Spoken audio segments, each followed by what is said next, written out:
Okay, hi, this is Diana, the Midnight Rose. I've been a little absent lately, trying to get back in the groove here a little bit. So, today let's talk about Venus, which is someone I love to talk about. Venus exalted natally.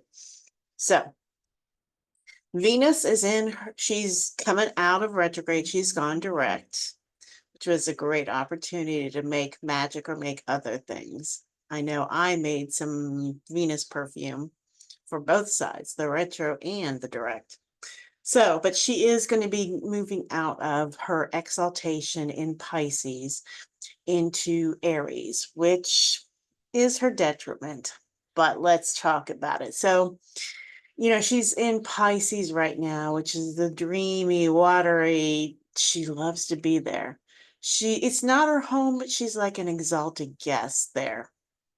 And when she went direct, she was like awakening from that dark night of the soul. She's going direct. And plus the Pisces exaltation. It's kind of like a dreamy fairy tale she's coming out of. And I'm thinking of like the prince kisses Snow White and she awakes, and it's still kind of dreamy fairy tale. But, and there always a but, she is going to go into Aries, her detriment. But Aries is also the sign of get shit done. So she's going to kind of go from this dreamy fairy tale into now she's going to be bold and assertive. She is ready to come kick ass, even if she is a little weakened in Aries. I mean, there is that, but it's Aries, dude. So, as the morning star, Venus is great for starting new projects. And also, as a morning star, the different cycles of the planets are really important. And when she is the morning star rising before the sun, she's focused on getting up. It's like she's getting up early, she's primping, she's doing her hair, and she's kind of focused on herself, learning to love herself. When she is setting after the sun, when she's rising after the sun in the evening position, she's more focused on relationships with other people. So this will be a good time to reflect on how you treat yourself, the self-love, confidence. You'll be focused more on the self. But when she moves into Aries, it's time to move. It's like an actress, lights, camera, action. Go. Waking up from a deep slumber. And then when she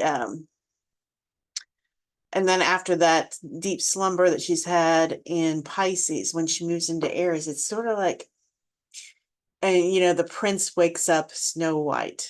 Is it Snow White or Sleeping Beauty? I don't know. The fairy tale. It's like taking that first breath after you come out of a coma or death. They always think of the Patti Smith line, dead to the world, alive I awoke.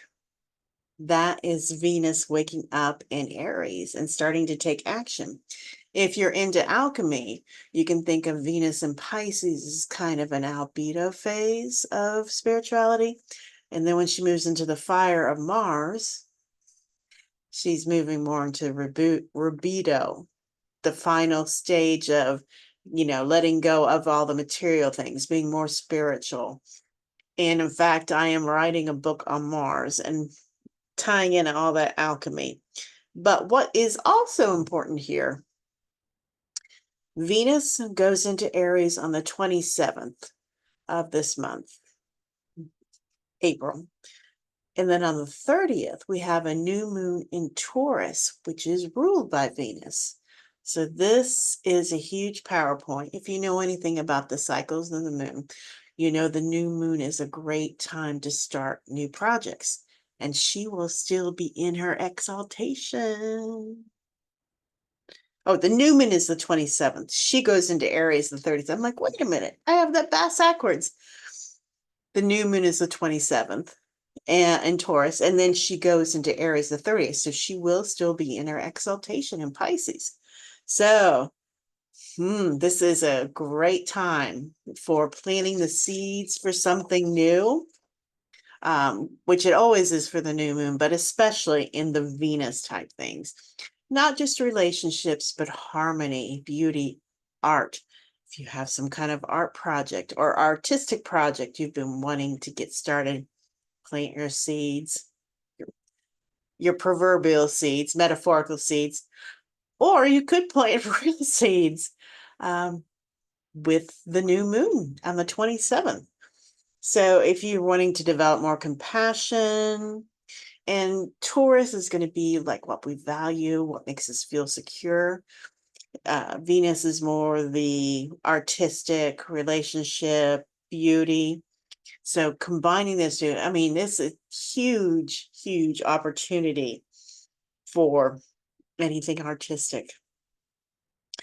Planting intentions. You can also plant intentions for the next moon cycle. Very, very powerful with Venus exalted in Taurus. So her sign, her exaltation, it's quite a nice time. So I don't believe it is appropriate for a permanent talisman, but it would be a good time to actually, I did at the full moon. I also made a pendant for myself with lapis lazuli and moonstone, but this would actually probably be a little bit better time. So I'm gonna make another for me. So, and rose quartz for Venus, moonstone for the moon. So those kinds of things. So we've got some big things coming up for Venus. And I do need to do another video. I need to do a little more research on Mars in opposition to Pluto. We've got that coming up. And that is a very big transit. We definitely need this positive of Venus to go along with that Mars and Pluto, because that can bring a lot of violence. Yeah, it's a difficult transit. There's no nice way to say it. It's a difficult transit, but Venus is in good shape right now.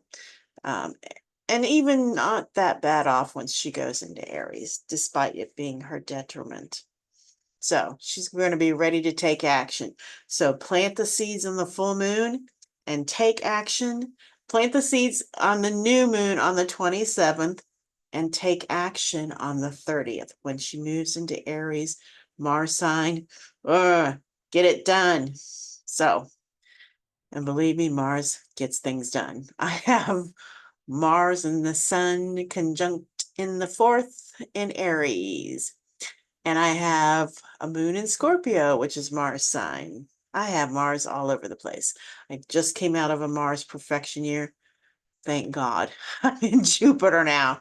So I touched on that a little bit in the last video. If you want me to talk about that a little bit more, I probably will.